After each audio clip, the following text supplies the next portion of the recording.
mean, we're talking about a 585 complex document, and maybe when people read it and think it through, they may come to a different conclusion than the initial sort of reaction that we've received. But yes, at this moment in time, it doesn't look as if it's got the potential to go anywhere, shall we say? But as I say, there's been so many twists and turns on this story that I think we have to prepare for anything, and that's what we are in the Isle of Man government doing. We're preparing for every eventuality. We have from day one, and we will continue to do that.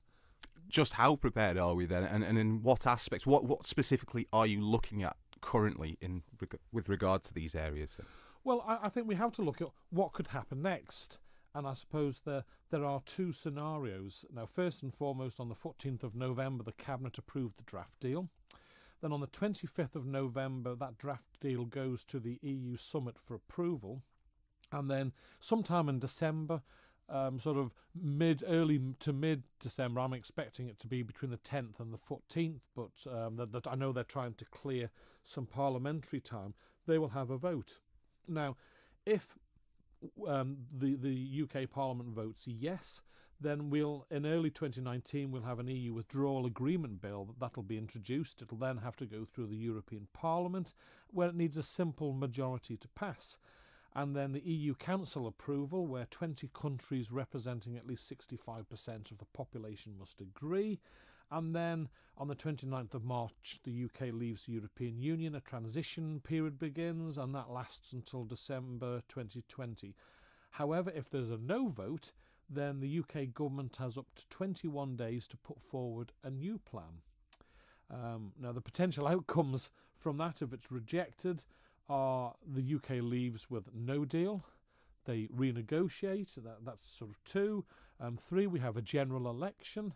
And obviously there's now moves to a vote of no confidence in the Prime Minister, but with that vote you really have to have a significant vote. You don't just need the 48 votes or whatever is needed to have a vote of no confidence. You need really to be up over the 100 if you're going to have any chance to succeed in replacing a Prime Minister, and if you don't win then you can't have another one for I think a year, I believe.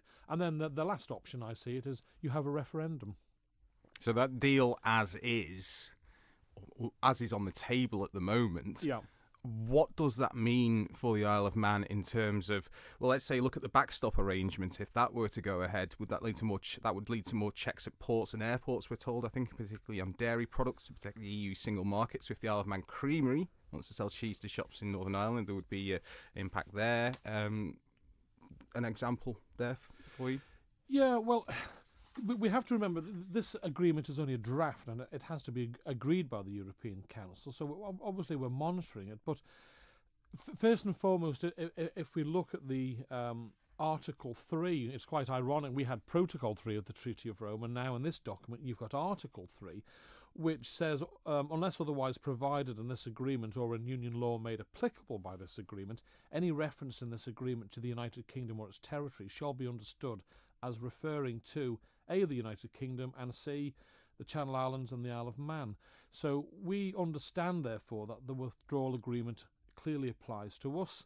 It does, if the deal goes ahead, give freedom of movement of people, freedom of movement of manufacturing goods, for example, and no tariffs. So I'm not wanting to, I don't judge this deal, we remain neutral on it, but from an Isle of Man point of view, we have asked that we have freedom of movement of goods, agricultural products, fishing products, and freedom of movement of people. That's what we would like to see to be able to continue, because that's currently what we have. Do you feel this deal guarantees those things? Well, this deal, if it's accepted from an Isle of Man point of view, and as I say, I'm not arguing whether it's a good deal for the United Kingdom or not. I'm just saying from an Isle of Man point of view, it allows us to continue forward. Now, there's an awful lot of detail that we don't know. We need clarification on. I was speaking to a minister yesterday from Westminster, and we've agreed that our team from our external relations team will go down to Westminster and seek clarification on the highly technical points where we need to have the real detailed answers. But because this is not the sort of thing that's just dealt with overnight, is it? It's a 585-page, highly complex document. You don't just skim read it and no, you make a don't. decision. And maybe whether you're for it or against it, my gut feeling is that too many people have skim read it, found the bit they don't like, and then just given a comment before they followed through. Yes, there could be a backstop, but I think that's both sides have agreed that that's an absolute last resort, and they would only want it to be for a short period of time. However, there's an awful lot of people unhappy with that situation, and they're not prepared to accept it no matter what. So, as I say, it's far too early to comment. I will be giving a comment to Tynwald on Tuesday after question time, where we hopefully will have another few days to do more research into this to give a more balanced view. But really now it is in the hands of Westminster, as I see it, to see whether they will vote it through in December or not. And obviously we're getting plenty of comment from all sides on their individual viewpoint. I think you mentioned free movements of people there. I think travel, the prospect of visas and changes to passports and that sort of thing, that's been a big concern for people as well, hasn't it? Well, it has, but to be fair, the UK government have published over 100 technical notices on what happens if there's a no-deal scenario. We get that in advance in the government, and we then read through it from an Isle of Man point of view, and we publish then on the government's website how we see that impacting Isle of Man residents and what they will have to do for the necessary changes or preparation. So we've already gone through that. That information is out there because, as I say, we have to prepare for a deal and we also have to prepare for a no deal.